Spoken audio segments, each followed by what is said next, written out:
warqadan oo ka soo baxday xafiiska madaxweynaha dowlad goboleedka Jubbaland Axmed Maxamed Islaam kuna sumadeysnayd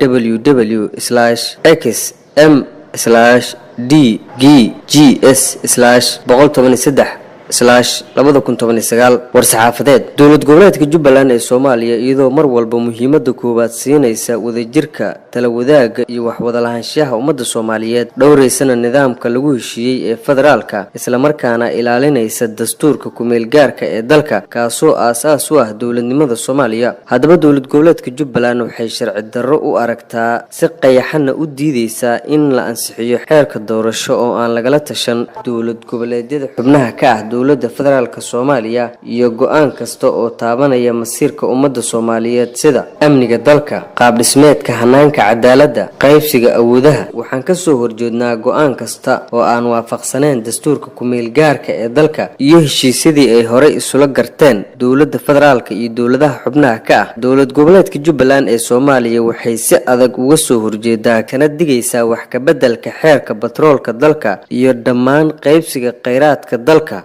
iyadoo lagala heshiinin dowladaha xubnaha ka ah dowladda federaalka ee Soomaaliya ugu dambeyntii ayaa lagu yiri warqadan waxay dowlad goboleedka Jubbaland ummadda Soomaaliyeed iyo beesha caalamka u cadeynaysaa inay raali ka ahayn isla markaana aysan ogolaan doonin go'aan ku saleysan ku takrifalka awoodda ee madaxda dowladda federaalka ay ku maamulayso dalka kuwaasi oo marin habaabin ku ah qaabka dowladnimo keeni karana dib u dhac iyo kala fogaansho ku yimaada geedi socodka dhismaha dowladnimo wabillahi tawfiiq